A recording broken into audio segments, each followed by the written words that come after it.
ጤና ይስጥልን የተከበራችሁ የውብ ሚዲያ ቤተሰቦች፣ ዛሬ የተመራረጡ መረጃዎችን ወደ እናንተ እናደርሳለን። ዛሬ ከምናደርሳችሁ የተመራረጡ መረጃዎቻችን መካከልም የጤና ባለሙያዎች አድማ ዛሬም ተጠናክሮ ቀጥሏል። ይህን መረጃ በስፋት የምናስዳስሳችሁ ይሆናል።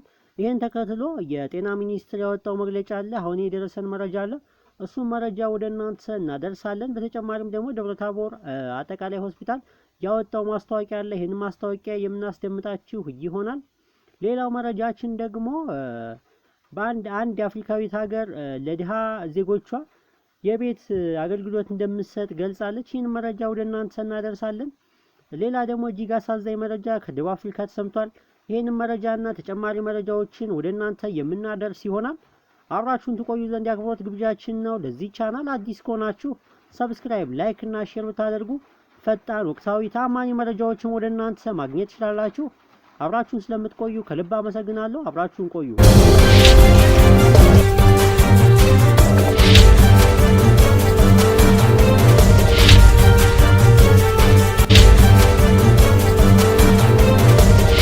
ወደ ቀዳሚው መረጃችን ስናልፍ የተከበራችሁ የውብ ሚዲያ ቤተሰቦች የጤና ባለሙያዎች አድማ የስራ ማቆም አድማ ዛሬም ቀጥሏል።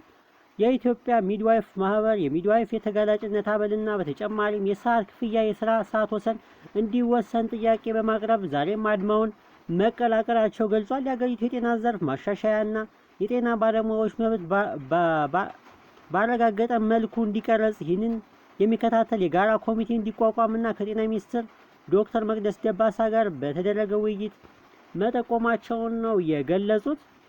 ማህበሩ በመንግስት ለጤና ባለሙያዎች ጥያቄዎቹ በአፋጣኝ ምላሽ እንዲሰጥና ከመብት ጥያቄዎች ጋር በተያያዘ በእስር ላይ የሚገኙ ባለሙያዎችም እንዲፈቱ ሲል መግለጫውን ገልጿል። ይህ በእንዲህ እንዳለ ማስተማሪያ ሆስፒታሎች፣ የሚተዳደሩ ሆስፒታሎች፣ አንዳንድ ዩኒቨርሲቲዎች የጤና ባለሙያዎችን ለመቅጠር ማስታወቂያ ማውጣታቸው ተገልጿል። ለአብነት እንኳን የጎንደር ዩኒቨርሲቲ የጤና ሳይንስ ኮሌጅ 50 የጠቅላላ ሐኪሞችን 25 ሚድዋይፎችን መቅጠር እንደሚፈልግ በቅጥር ማስታወቂያ ላይ ገልጿል። ይህ በእንዲህ እንዳለ ደግሞ የጤና ሚኒስቴር ወደ ስራ ገበታቸው መመለስ አለባቸው ሲል ገልጿል። ካልሆነ ግን በቀጣይ በመንግስትም ሆነ በግል ተቋማት ላይ ለመስራትና ባለሙያ ሆኖ ለመቀጠል አስቸጋሪ ሊሆንባቸው ይችላል ሲል ማስጠንቀቂያ ሰጥቷል። በሕክምና ላይ ያሉ ህፃናት ወላድ እናቶችን ጥሎ መውጣት በፍጹም የማይደረግ ይቅርታ የማይባል ድርጊት ነው ሲልም ነው የገለጸው። የጤና ሚኒስትር ዴኤታ ዶክተር ደረጀ ዱጉማ ጥያቄውን ያነሱ ጤና ባለሙያዎች እያደረጉት ስላለው እንቅስቃሴ ከብሔራዊ ቴሌቪዥን ጋር በነበራቸው ቃለ ምልልስ ያነሱት ይህ ማብራሪያ በዚህ የጤና ባለሙያዎች ወደ ስራ ካልተመለሱ የሙያ ፈቃዳቸው ይዞ መቀጠል እንደሚከብድ ነው የገለጹት። ዶክተር ደረጀ ዱጉማም የጤና ባለሙያዎች ጥያቄ የመጣ ሳይሆን ውዝፍ ጥያቄ መሆኑን አንስተዋል። ባለፉት ዓመታት በተወሰኑ ያልተመለሱ ጥያቄዎች እንዳሉም ነው ጠቆም ያደረጉት። ይህን መግለጫ ጤና ሚኒስቴር አውጥቷል። በተጨማሪም ደግሞ የደብረታቦር አጠቃላይ ሆስፒታል ባለሙያዎች ወደ ስራ ገበታቸው እንዲመለሱ ካልሆነ ደግሞ እርምጃ እንደሚወስድ መግለጹ ነው የተገለጸው። ወደ ሌላኛው መረጃችን ስናልፍ ደግሞ በትግራይ ክልል በመቀሌ ከተማ የሚገኙ ዳኞች ስራ ማቆም እንዳደረጉ ተሰምቷል። በላያችን ላይ ያለ ያንዣበበውን የደህንነት ስጋት መፍትሄ እስኪበጅለት ድረስ በጊዜው ማንኛውንም የዳኝነት አገልግሎት መስጠት አቁመናል ሲሉ የፍርድ ቤት ዳኞች ገልጸዋል። ዛሬ ግንቦት 12 ቀን 2012 ዓ.ም በመቀሌ ማዕከል ፍርድ ቤት ደጃፍ ላይ የተለጠፈው ማስታወቂያ በላያችን ላይ ያንዣበበ የደህንነት ስጋት መፍትሄ እስኪበጅለት ድረስ የመቀሌ ማዕከላዊ ፍርድ ቤት ጨምሮ በሰባቱ ክፍለ ከተሞች የሚገኙ ዳኞች ፍርድ ቤቶች ለጊዜው ማንኛውንም የዳኝነት አገልግሎት መስጠት አቁመዋል ሲል ገልጿል። በዚህም ማንኛውም አገልግሎት መቆሙ ነው የተረጋገጠው። ዛሬ ከሰዓት በኋላ ደግሞ የክልሉ ጊዜያዊ አስተዳደር ፍርድ ቤቶች መዘጋታቸውን አረጋግጧል። ምክንያቱ የሆነ ችግር አጣርቶ እርምጃ እንደሚወስድ ቃል ገብቷል። ዳኞች ወደ ስራ ገበታቸው እንዲመለሱም ተማጽኗል። ለመሆኑ ፍርድ ቤቶች ከስራ ማቆም እርምጃ እንዲወስዱ የገፋፋቸው ምንድነው? ምክንያቱ ባለፈው አርብ ግንቦት 8 2017 ዓ.ም በመቀሌ ማዕከላዊ ፍርድ ቤት ዘውዱ የተባለች ሟች በተፈጸመ ወንጀል ለመዳኘት በተጠራው ችሎት ላይ የበዳይ ተጠርጣሪ ቤተሰቦች ችሎት ከመረበሽ በዘለቀ በዳኞችና አቃቤ ሕግ ላይ መጥፎ ቃላትን መሰንዘራቸው ተሰምቷል። በረብሻው ምክንያትም በዛው ቀን በተጠርጣሪዎች ላይ ሲሰጥ የነበረው የመጨረሻ ውሳኔ ተሰርዞ ለግንቦት 18 2017 ዓ.ም ተለዋጭ ቀጠሮ ተሰጥቷል። ይህንና ሌሎች ስጋቶች አላሰራ ብለውኛል ያለው የትግራይ ዳኞች ማህበር በፍትህ አረጋጋጮች ዳኞች ላይ የሚታየው ችግር ካልተፈታ እስከ ስራ ማቆም የሚደርስ እርምጃ እንደሚወስድ ግንቦት 9 2017 ዓ.ም ባወጣው መግለጫ አስታውቋል። ይህን ተከትሎ ዛሬ ግንቦት 12 2017 ዓ.ም የስራ ማቆም እርምጃው መወሰዱ ነው የተገለጸው። ወደ ሌላኛውና እጅግ አሳዛኝ ወደ ሆነው መረጃ ስናልፍ በደቡብ አፍሪካ አንድ ኢትዮጵያዊ ላይ በጥይት መገደሉ ተሰምቷል። በምስራቃዊ ማሜሎ በሚገኘው ትንሿ ከተማ ይህ ኢትዮጵያዊ የተገደለው በጠራራ ፀሐይ መሆኑን ነው የተገለጸው።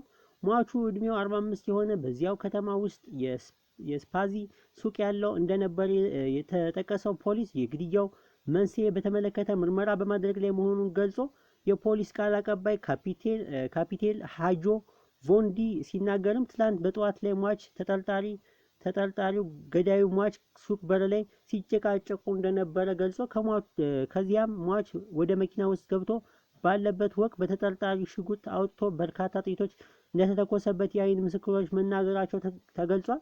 ተጠርጣሪው በድርጊቱ ከፈጸመ በኋላ ከአካባቢው መሰወሩን ገልጾ ፍለጋ እየተደረገ መሆኑን ነው የገለጹት።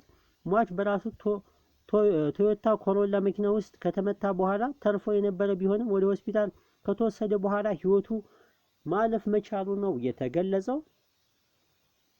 ወደ ሌላኛው መረጃችን ስናልፍ ደግሞ ሩዋንዳ በተለያዩ ችግሮች ተጋላጭ የሆኑ ዜጎቿን መኖሪያ ቤት በነፃ ልትሰጥ መሆኑ ተገልጿል። የሩዋንዳ መንግስት ዝቅተኛ ገቢ ኑሯቸውን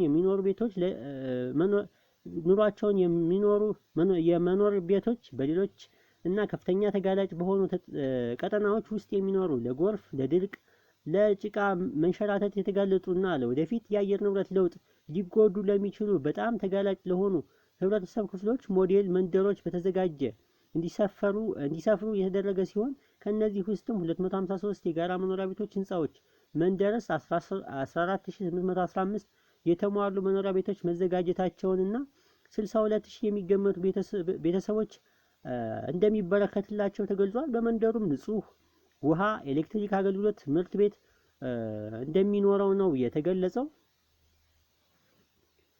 ወደ መጨረሻው መረጃችን ስናልፍ የተከበራችሁ የዚህ ሚዲያ ቤተሰቦች ከዛሬ 34 ዓመት በፊት የዛሬ ግንቦት 13 1983 ዓ.ም በዛሬው ዕለት ግንቦት 13 1983 ዓ.ም ጓድ መንግስቱ ኃይለማርያም የዛሬ 34 ዓመት ሀገራቸውን ጥለው ለመውጣት የተገደዱበት ቀን ነው።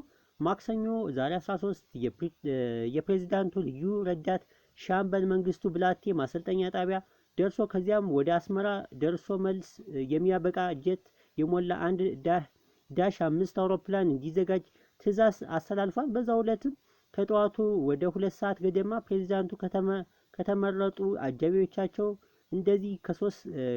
እንደዚሁም ከ3 ክፍለ ጦር የመጣና በቅርብ አጃቢዎች ከነበሩ ሻምበል ደመቀ ባጃው ጋር በመሆን በኮሎኔል ተስፋዬ መሪነት ቦሌ አውሮፕላን ማረፊያ በመድረስ ተዘጋጅታ ስትጠብቃቸው ከነበረችው አውሮፕላን ተሳፍረው ግንቦት 13 1983 ዓ.ም መንግስቱ የ17 ዓመት ስልጣናቸውን ለቀው ወደ ዚምባብዌ መሄዳቸውን የኢትዮጵያ ራዲዮ ደጋግሞ አሳውቋል። ይህ ከሆነ 34 ዓመት አስቆጥሯል። የተከበራችሁ የውብ ሚዲያ ቤተሰቦች የተመራረጡ መረጃዎችን ወደ እናንተ ስናደርስ ቆይተናል። አብራችሁን ስለቆያችሁ ስለነበራችሁ ከልብ እናመሰግናለን። ለመረጃዎቻችን ላይክ፣ ሼር ብታደርጉ ከልብ ትጠቀሙበታላችሁ። አብራችሁን ስለቆያችሁ ከልብ እናመሰግናለን። መልካም ጊዜ